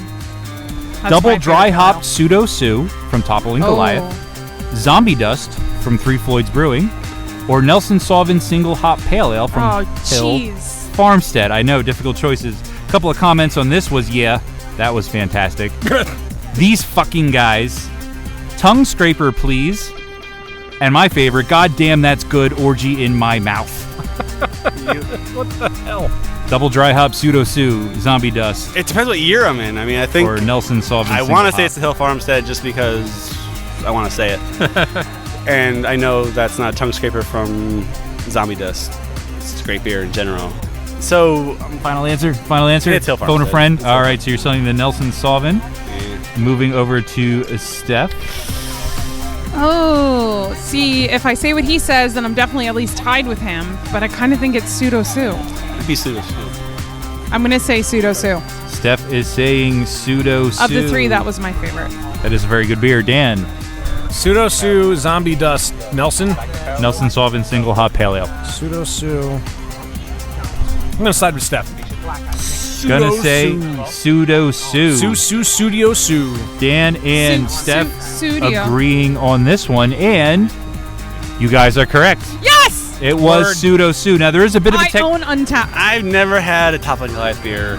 It's What? I've Ever? never had Oh. one, ever. We've had a few that were sent to us by a Oh, very yeah. generous listener The most bestest listener ever. whose name was Nicholas Shanefelter. Nick, that's right. Shane Felder, excuse me, who was kind enough to send us a bunch of really good beers. Yeah, man, if you of want to do that which- again. Yeah, please, feel free. Of which Pseudo Sue It's a great name. was one, yes. a great Now, name. there is a little bit of a technicality here, but nobody guessed Zombie Dust, but if you had, you may have gotten half a point because technically, Zombie Dust ranked above regular Pseudo Sue, but Double Dry Hop Pseudo Sue was at the You top of don't the mess with the ranking. double dry hop. You don't mess Now with the pale ale, I mean, with- you gotta take that next step. the Double Dry Hop. So, moving into the bonus round, Bonus! the scoreboard at the moment stands with Kevin 3 points, Steph 4 points, and Dan 3 points. Oh, all right. So Steph ahead by just a smidge. So our bonus game this evening is I'm going to give you a beer, and you have to guess what its average rating is. Oh, I thought you were going to give me a beer. Oh, God. Go for And it. whoever gets closest is going to get a point. So our first beer, Wait a and minute. I also have, Point of clarification. sure, 5.0 Goes to No, 5. 0 to 5. 0 to 5. right. Okay, bottle I wasn't cap. sure if you... Okay, I didn't know if... Okay. Gotcha. I needed that reference, but I started to like think really hard. I started to think So really the hard. closest tenth of a point? Well, the Yeah. averages are calculated to 2 decimal points. No. Let's just guess. Okay. The averages, the So we have overall to guess average. to the... Are we all You head to head? hundredths. Is this was 1 versus 1 versus 1? We're all going to guess, and whoever gets closest is going to get a point. Oh, that determines the win turn. Yes, yes. Okay. That's how it works. So we're going to keep rotating in the order, which means Steph's actually Oh, going to go shit. first on this one. So guess the average rating, and I do have a choice quote for each one of these beers. But our first beer is Bud Light. My favorite comment is, the hotel ran out of water. What do you think the average rating of Bud Light is on Untappd? 2.39. Steph is saying 2.39. Dan, what do you think? Wait, I thought I was getting my own beer. No. We're all guessing. There's just, what do you think it is? You said 2.39 super quick. She rated it again last night. night. No, honestly, I don't rate my beers anymore. In my head, I would have anti-rater. figured like 0.7, but you're very confident in that. So I'm gonna. A lot of people use Untapped. It's true. A lot. And a lot of people do drink Bud Light. I'm gonna say 1.75. 1.75. All right, Kevin, what do you think it is? 2.5. 2.5. I get the feeling I'm way off. God, this is hard. I should have thought about this a little better. There's part of We can algebra in this. The real answer is 2.22, which I think Which makes means I'm the Steph closest. The closest. Yeah, it's 2.3. Well, she will verify because she's a teacher and can do math better than I can. I can do math fast. Yes, you can do math fast. Yes, Just like some people have fast ears. I thought she said 2.9. Everybody. She said 2.39. I know. She said 2.3. He's trying to cheat. It was I was recorded. an English major. Say if there's any question, we can go back and play it back. No. we can review the tape. Okay, moving on. Dan is gonna guess first. Crap. And our next beer, average rating on Untappd for Corona. Oh, Top comment: because Mexico. with a lime or without? This is the our Corona Extra. I don't know. Very good That point. changes the rating Most likely, pretty substantially. most likely. Like, with. is it most likely In the with. sun for like 20 minutes or in the sun for like 5 minutes? Well, okay, so this is the aggregate It doesn't average. matter. It's a clear bottle. Yeah, aggregate average rating of So everyone either- who has checked it in on tap. I imagine most of them had lines in them, but I'm not going to ask every single fucking one of them if they had But a line in it. it either tastes like farts or it tastes like shitty beer. There's a very doesn't clear matter. difference. It doesn't taste nearly Then- as bad as it then smells. you know what? first of Nothing all. tastes like farts at the beach. It's Nothing tastes like farts on the beach is the title of this episode. Write it down. So just take those into consideration for your guess, and just tell me what the hell it is so we can I'm move going on. to go with what I would probably want to rate it or want other people to rate it. I'm going to say 0.35. Oh, 0.35, less than 1. Kevin, what do you think it is? 2.4. Kevin is saying 2. That's what I was going to say. Well, say something battling else. the math teacher. 2.41. 2.41 makes Steph the closest. There's gotta be like, it's like golf. There's gotta be like some type of handicap here because she works in schools. Well, she's also like the queen of Untappd. All right, well, you win. And she used to drink Corona I did too. before she was smart. I think we all did. Oh, come on. That's why I said nothing tastes like farts on the beach. It's fine. So Put a lemon in it. wait. They don't I use need to hops in that beer. clarify that statement. Okay, are you saying that nothing tastes like farts on the beach as in there's nothing quite like farts on the beach? Or are you saying nothing tastes like farts on the beach is that like when you're on the beach nothing could possibly taste like farts? Nothing can possibly taste like farts on the beach. Okay, that's what I thought you meant the first time. Thank you. I like the first way better. I do too, but I wanted to like emphasize something. Can't beat farts on the beach. Can't be farts on the beach. All right, so what was I doing? Oh, yeah, the actual answer was 2.99. Wow. Really? Yeah, almost 3. Oh, Three. Untapped. It's Hashtag all the limes. hipsters. It's all the limes. So All the we hipsters. are swinging back to Kevin to go first, I believe. And our next beer on the list is Coors Light. My favorite comments being simply meh, and it really doesn't taste bad. It just tastes like nothing. What did the person who said meh had before that? I mean, that's what I want to know. Corona. Corona without a lime. They probably had our last beer of the game. 2.2. All right, Kevin is saying 2.2. Steph, what do you think? I feel like it's got to be lower than. What was the first one we did, Bud? Bud Light. was Yes. 2.2. This is Coors Light. I'll say 2.17. 2.1. I'm not going to be a bitch to him again. 7, and finally Dan. Wait, what? Coors Light. No. What were the guesses? 2.2, 2.17. 2 and 1. 2.5. Dan is saying 2.5. Math. The answer is 2.31. Which So that means makes Kevin wins. I'm 0.19 Kevin the closest off. My because he gets go-to beer. Yeah. Meh. 2.2. Yeah. 2.2. Do you prefer it in a meower? Meower. I prefer to meower with Meower lime. of course. I'd like a meower of Coors Light with lime, That's the please. first one I got wrong. Well, it's a fine to get wrong. And our final Oh beer god, there's another one. Come on. of the bonus round. I like this game. And, oh my god, who goes first now? Me. Steph. Okay, Steph is going first. And our finest beer is, Finest beer. yes, Milwaukee's Best Light. Oh god. 1.73. 1.73. My favorite comment, by the way, contains alcohol. Dan. Wait, Steph, what'd you say? I'm not telling. You said 1.73. Is that what you said? That's exactly what she said. Yes. Because I was going to say 1.75, but I'm not going to say that anymore. 2.05. 2.05, and finally Kevin. 1.75. Oh, agreeing. Oh no, she said that. What am I talking about? She said 7.3. I was going to say 7.5, but which decided makes not Steph the closest because you went the wrong way. The actual average rating is 1.68. It's a beast. Oh yeah, bitches. It is the beast. So we're gonna add up all of our points here, And it's like 5. across the regular. Are you game. adding like the points of like the whole the beers rated, or it's like 5? I meant the points of the game we're playing right now to see who our big winner is, and it is unsurprisingly Steph. the reigning queen of Untappd herself, Steph, with 7 out of 8 correct.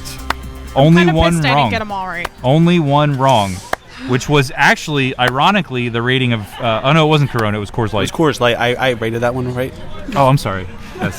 Yeah, of the several thousand check-ins of Coors Light on Untappd, about 70% is Kevin. Because he just checks it in every night when he has his nightly. After like my 10th of the night, I'm like, meh. Yeah. I need that one today. So yeah, Steph had 7. Kevin came in second place with 4. Respectable. 50%. Dan a smidge behind with only 3 points. That was fun. That was a cool game. I thought Untappd would be a great place to go for inspiration for a game, and I just never had like an idea for exactly what that would be until yesterday. I want anagrams back. Dan enjoyed the anagrams. Steph, not so much. No, I like this. I think this might be my favorite No, game. anagrams. So now that Wayne had his moment in the sun. No. Your beers. No, your beers. Steph, what do we got?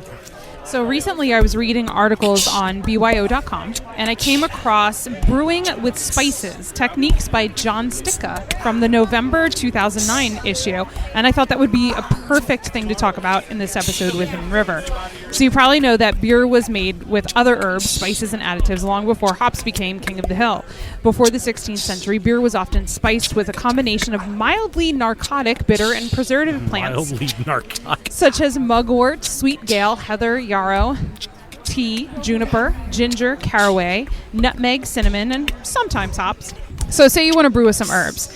Start with a basic recipe and have a style and a profile in mind. Take time to describe in detail the flavors you want. Ask what spices you'll need and what form of the spices should be in, such as fresh, whole, dried, ground crushed, or steeped, and then determine how much will be needed and when each spice should be added to the brewing process. When determining what spices you'll need, become familiar with different spices, what they taste like, what they smell like, and their relative strengths. BYO has a great table of information. It's byo.com/images/story/brewspices.xls.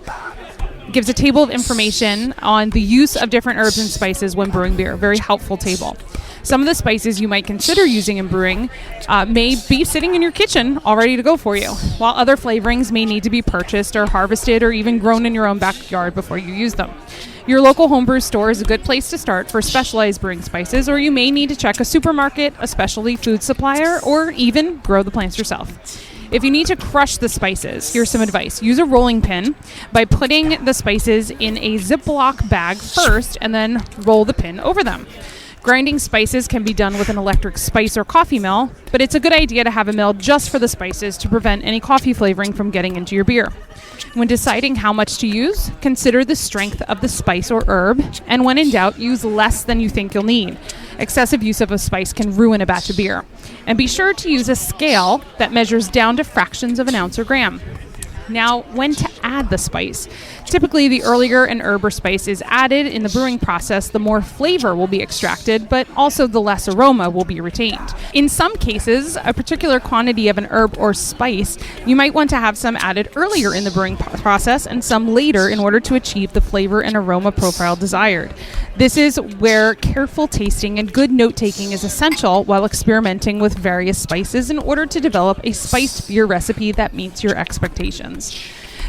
Check out more great tips on BYO.com, and for a free issue of BYO magazine, click on the red banner at beerbusterspodcast.com. Yeah. Do that. Overspicing can ruin a batch of beer, just like overspicing can ruin a meal. Long story short, don't overspice. So the question is, baby or sporty?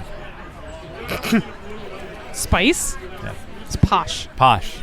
Scary. Not ginger, obviously. We've already established that. Well, there's a couple of beers that are on the table that have been sitting here for a while, so I want to drink them. Beer me! Beer me! Beer me! Beer me! Round 2, fight. All right. What's first? Yeah, I kind of want to go with the, red one. What's the red one? What is the red one? I think I know what the red one is. Sounding bait. Is that the beat goes on? That is the beat Choice. goes on. The beat goes on. The That makes beat goes on. I'm guessing there's beats. There's beats. I'm guessing it's spelled B-E-E-T. Goes It on. is.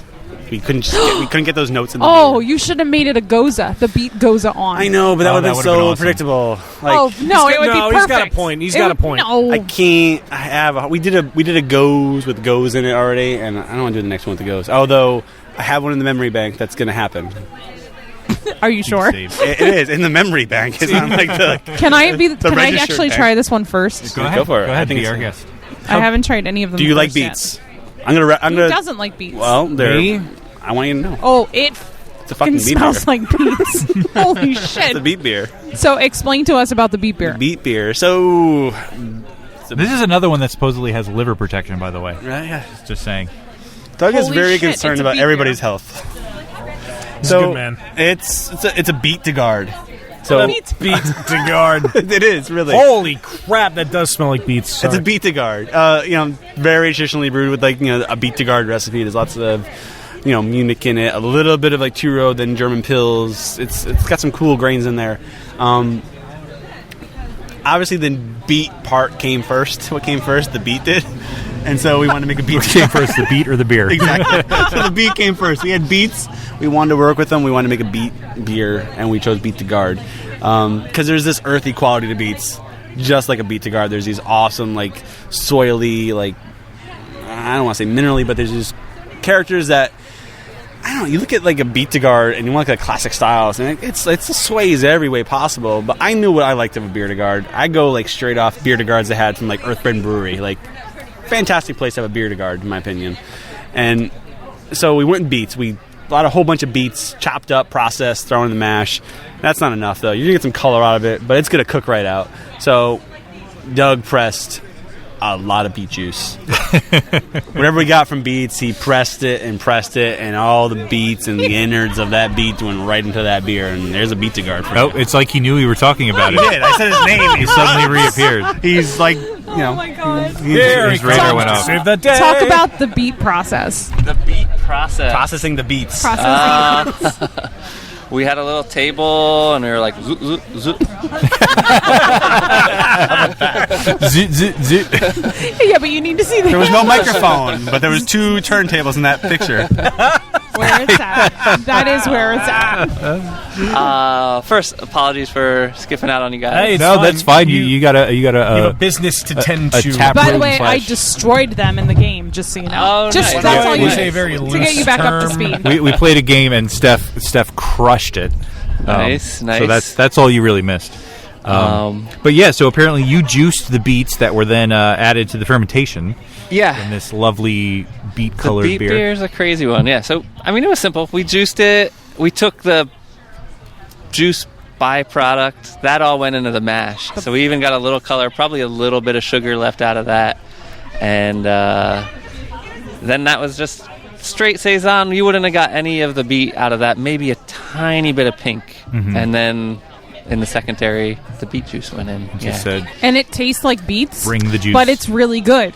Yeah. And those two things yeah, I was actually surprised. like at it I as like well, really yeah. salty roasted beets, Meh. but I tell I'm not everybody, generally a fan of beets, but that is very good. if you don't like beets, you might not like the beer. But if you like beets, you'll be into it. I can say this: I don't like beets, but I do like the beer because it does taste like beets, but it's sort of a subdued flavor, and there's other flavors Other stuff in there. going on. Yeah, Yeah, it's and not the beet doesn't only linger. thing. The beet Right. doesn't linger. Exactly. You get the beet up front, and then the beer comes to save you. And then you get the this is not just beet juice. It's no, okay. and then you get the bears and the Battlestar Galactica Bears, as well. beets, Battlestar Galactica.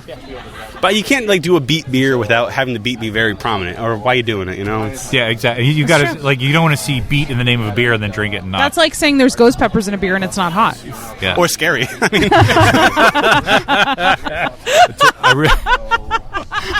I think Kevin needs to be on every episode. I really enjoyed that last one. I listened to it. I don't think I enjoyed it, but I really enjoyed it. I never, ever thought of that. And all the times we've mentioned ghost peppers, never thought of that.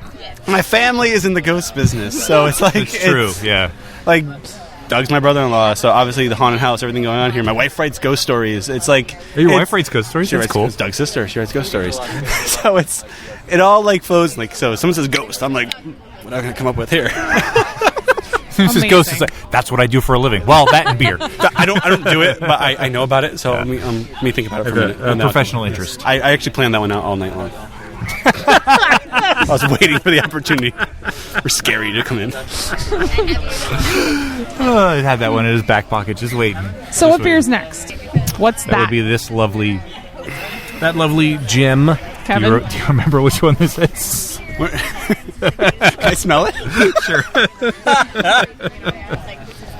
Yes. That's hot, sticky, sweet. Hot, sticky, sweet. Okay. Oh, all right. Speaking of scary beers, Nope. Ghost is in there.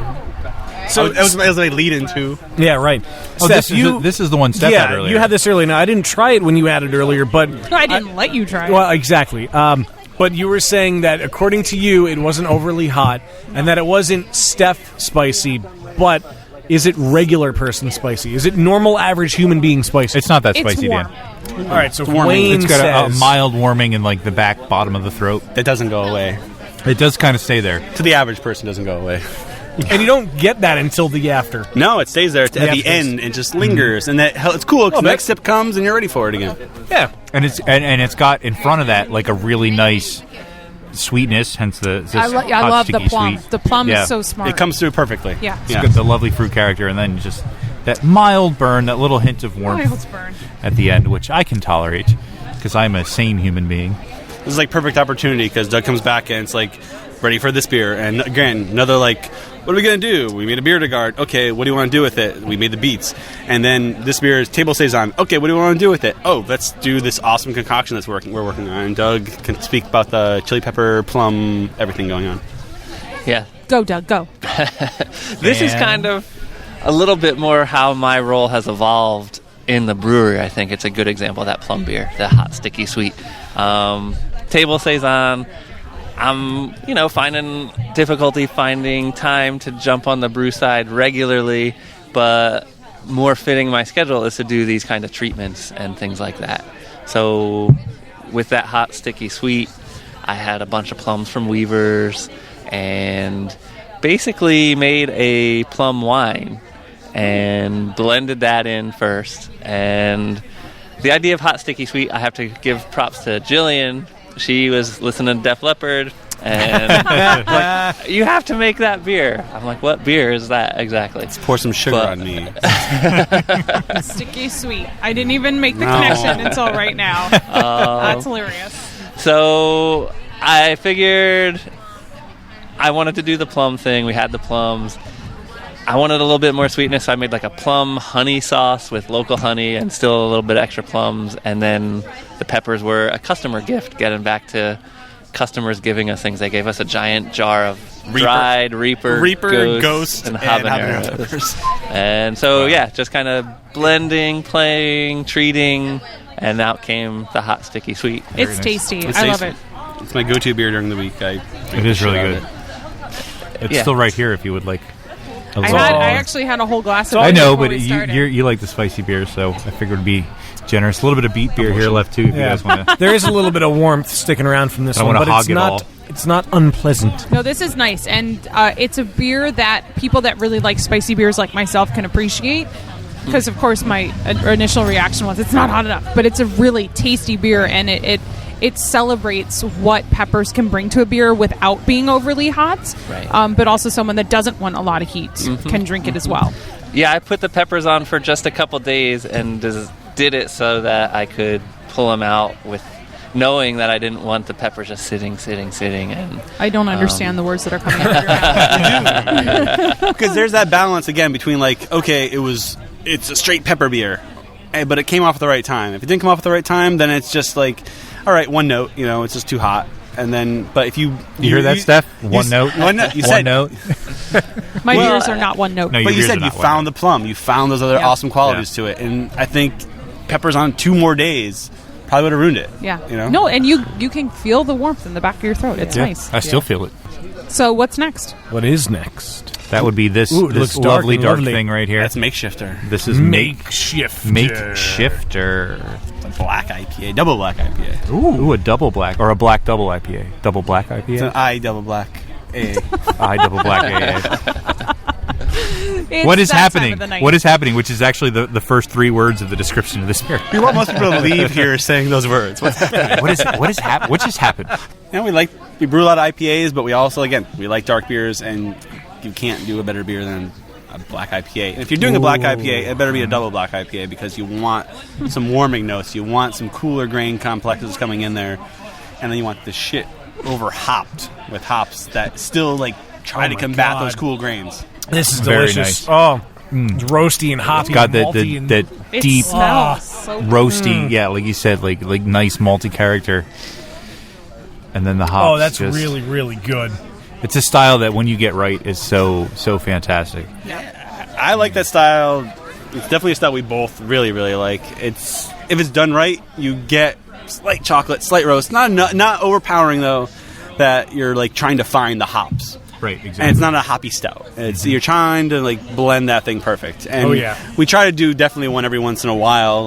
We've probably done 3 or 4 black IPAs. It's something that I like to make, Doug likes to make. Probably a style that I think we both come in probably to collaborate in the most of what we want to have of black IPA. And so this one I think is kind of perfect. That one's getting another asterisk. Yeah, I know. Yep, that's got my asterisk. But you have 2 dark beers, so are you a dark beer drinker? I definitely I like malt character. Like malt character and the English styles and that sort of But roasty. your heart is usually at Saison. My heart is at Saison. Tonight I'm really digging the malty side of my. Wait, speaking of, I am traveling to Virginia coming up, and we scheduled a day to go to Richmond, and we're meeting up with Joe Man.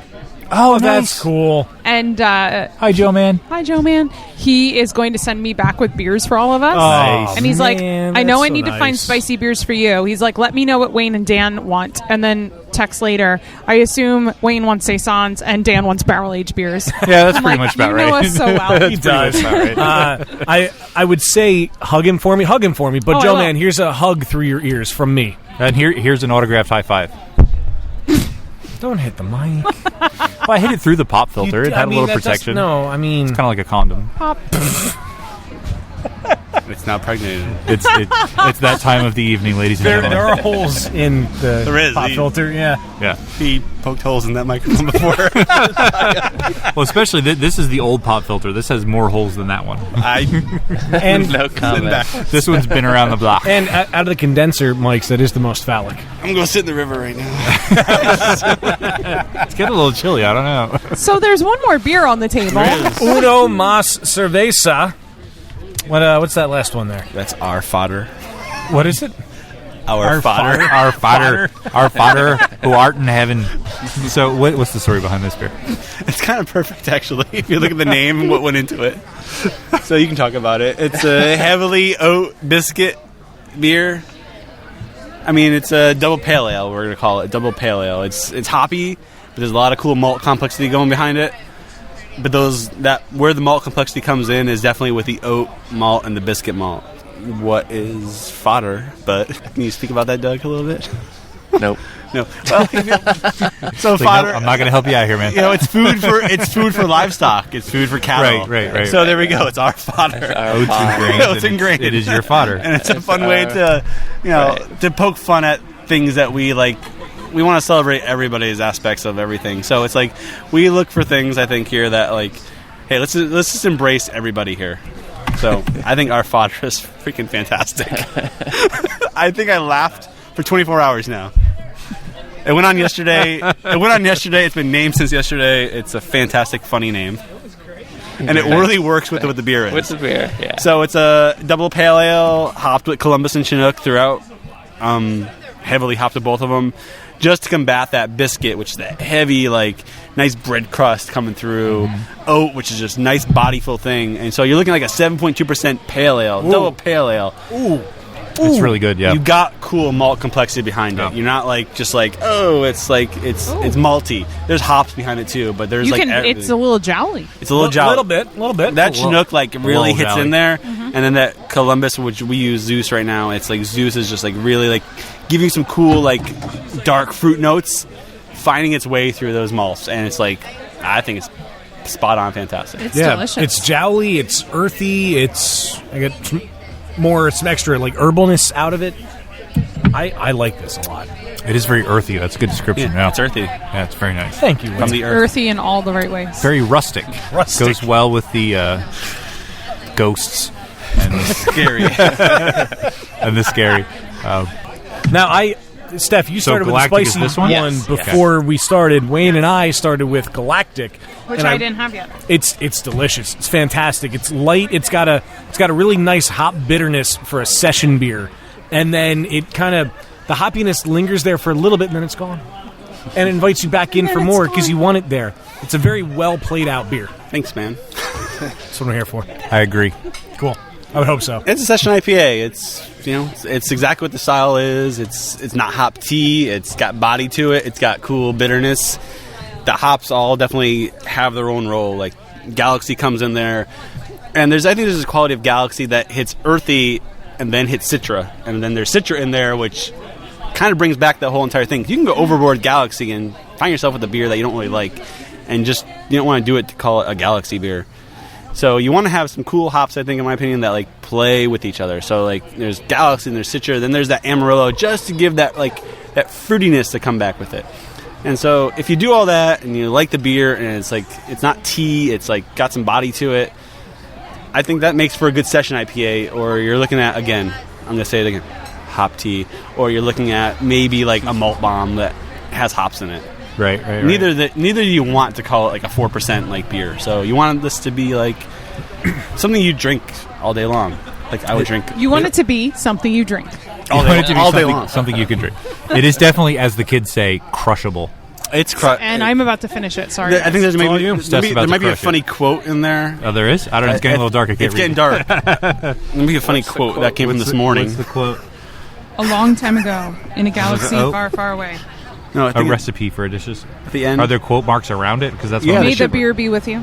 I don't see any quote Oh marks shit! yet. I think it got cut. Yeah, sorry. It's bringing It was galactic No, it parallels was something. right to your palate. It was something about that juicy shit. You know, it was like something in there about that, and it's funny because like there's these like qualities of. It does say melange, which is a cool word. I wanted that word in there. Wait a minute. I'm gonna read this for a second. It says melange. A long time ago, in a galaxy far, far away, ...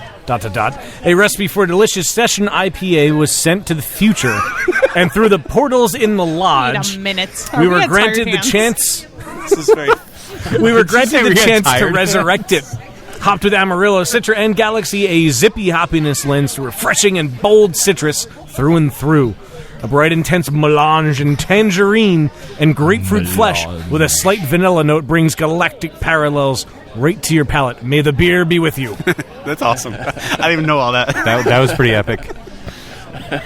I like that description. These descriptions are great. They're like the hidden gem of all Oh this. my god, Doug spends like a good minute writing the best. A good minute. Well, come on, that's like the best writer. If you can just say it and know what you're just actually like, going to say, boom, that's what it's gonna that's be. a good writer. Versus someone like, I got to spend all this time on this shit. Can He I just writes it say, in there's a beer called Suspicious Delicious. That's a good name. Nice. That's an awesome name. That's a good name. It's not as an suspicious character, but it's good. It's good, but not as good. But we're on galactic parallels right now. So do you want to talk about Please the don't get galaxy ahead of for a yourself. moment? I don't know. I like to laugh at this kind of stuff because there's a whole bunch of stuff that goes with like space and time travel and crap in our beers. I gotta admit, I do play a little bit of part in that, and it really 100% has to do with the show Lost. but also Wow, all right. I did not see that being the source, but That was all right. a bit of a curve at the end there. that whole show was a curve at the end, though. Come on. I actually but- never watched it.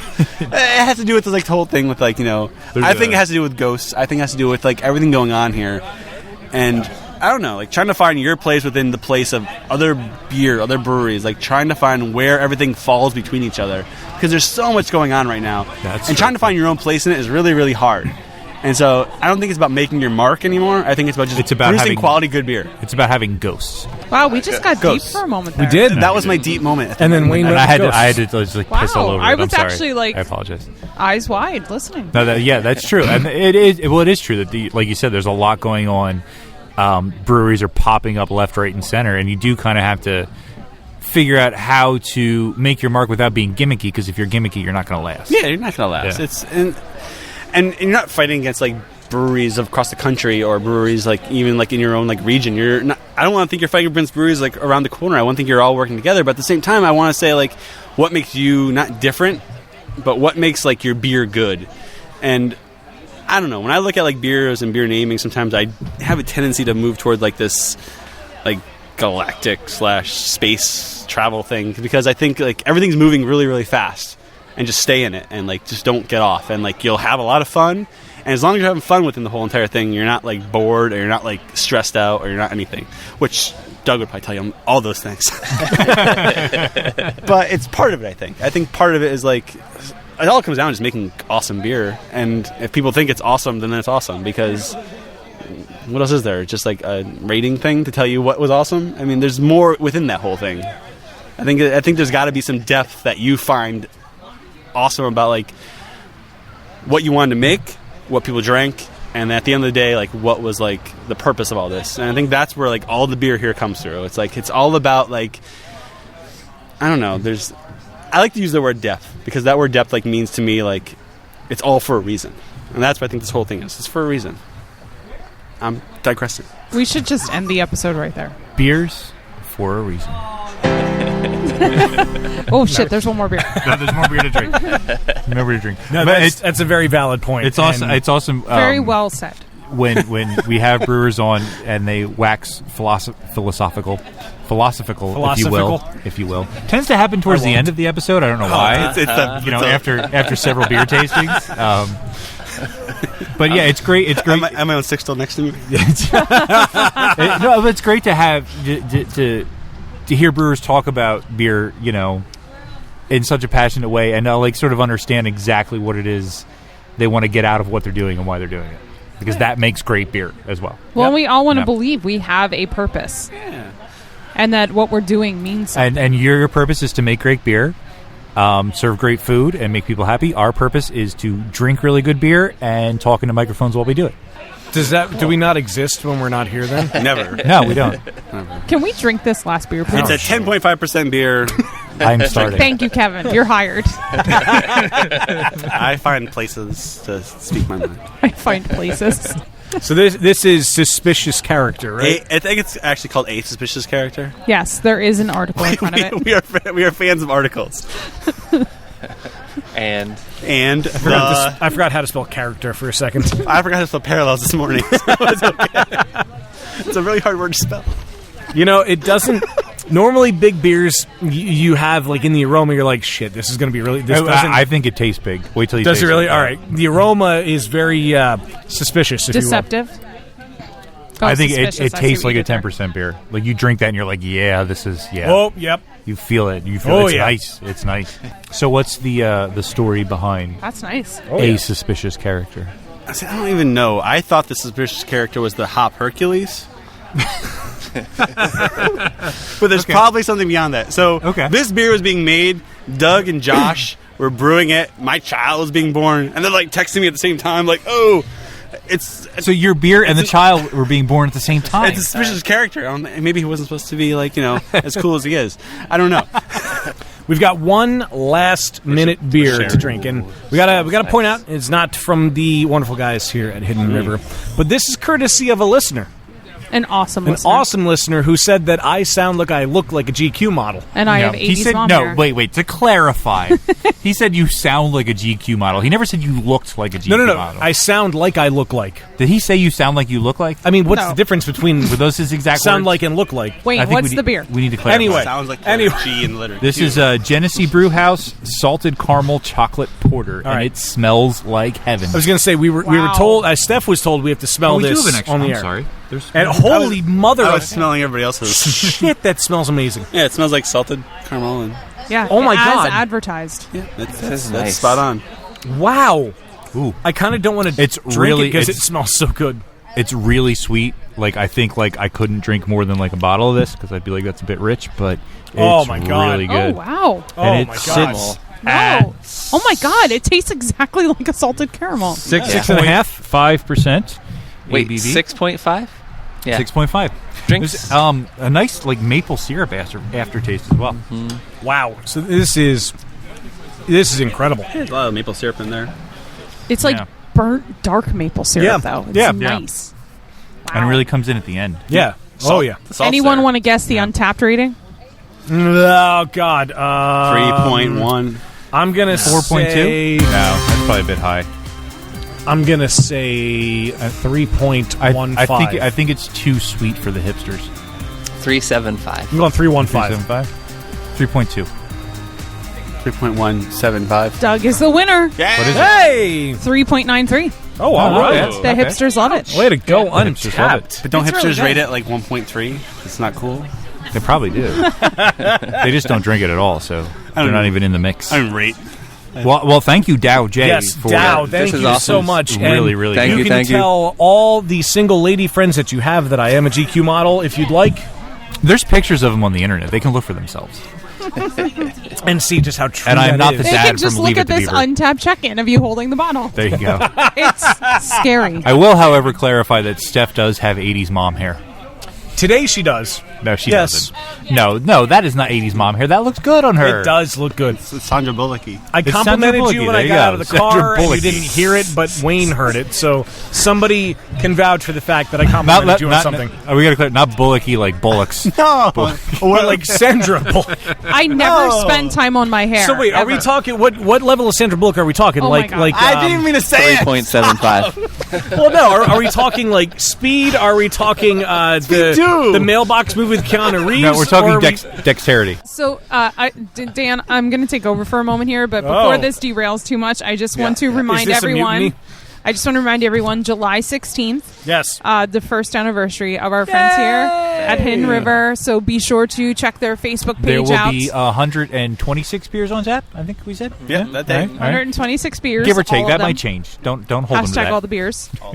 All the beers. 100 And you are facebook.com/Hidden River Brewing Yes. Yes. and at Hidden River Beer. Beer. on Twitter. I knew it was something different. And you guys are also on Instagram. So check out all the soch. And What's the Instagram? Hidden River Beer. I have to edit a tweet or an Insta post. so okay. and if you haven't been here yet, you have to come. Oh my God, and this definitely. is the time of year to come. I mean, it's beautiful. It's to be able to sit on the deck. It's gorgeous. The beers are great. And take a meower or two home. Meow. And since no one else is talking, don't forget that Keep going. the Pottstown Beer Fest is on October 22nd. Get your VIP tickets now before they are sold out. Indeed. Do that. Thank you, everybody. Yeah, thanks for coming. I think this is like a 3-hour awesome. episode. Thanks. It's funny how often people say that. Like, So this is really long. We've only been recording for 2 hours and 7 minutes. There you go. This was short. We've edited every slur you had. It'll get cut down to about an hour. It's like an hour now. It'll be about an hour and a half, probably. Yeah, give or take. Somewhere around there. Yeah. So of course, don't forget about the Pottstown Beer Fest and all, Patreon.com/beerbusters. and of course, audibletrial.com/beerbusters. And give us a call at 1-800. There's no. 805-991 beer. beer. That's 805-991 beer. 2337 is how you type beer on a phone. like my Give us a mom. call And leave us a message. Before you call, yes, my refrigerator is running, and I have already caught it. And we don't have Prince Albert in a can. Can we end this bullshit already? I don't want to end it. That's the thing. This was a lot of fun. The beers are great. The environment was great. The weather held out. Thank you. And guys, we can't thank you enough I'm for actually this. very happy it's like getting a little cool out now. It is. It so feels nice. really Really nice. Now we feels- can stargaze. That is true. We can. And guys, thank you so much for having us out here. Yes, thank you so as much. well. This sadly brings us to the end of another episode of Beer Busters, and it's been an incredible night. If you get the chance, definitely come out to Hidden River. The beers are great. Wayne, how was the pretzel that you had? Oh, the pretzel. I totally forgot to mention the pretzel. It was delicious. And what I really liked about the pretzel was you got that side of mustard, and it was enough mustard for the whole pretzel. I didn't run out That halfway is through. perfect. That's Nice. rare. That is So- rare. And I think our grains wanna were in mention that that. pretzel. The grains. Oh, the grains were in there? Yeah. Very good. Yeah, well, Kevin, Doug, thank you guys so much for having us out here. Thank you. Thank you for coming. It You're was- welcome anytime. It was Thank great. you. Thank you. This is awesome. This is a Well, great spot. I am Dan Baker, joined as always by my co-host and brewologist, Steph Hefner. and the demented and fermented. Wayne Baker. We like squids. We'll see you next time. Sorry, Paul Miller. Ran out of time. Again. Squeegees. Squeegees.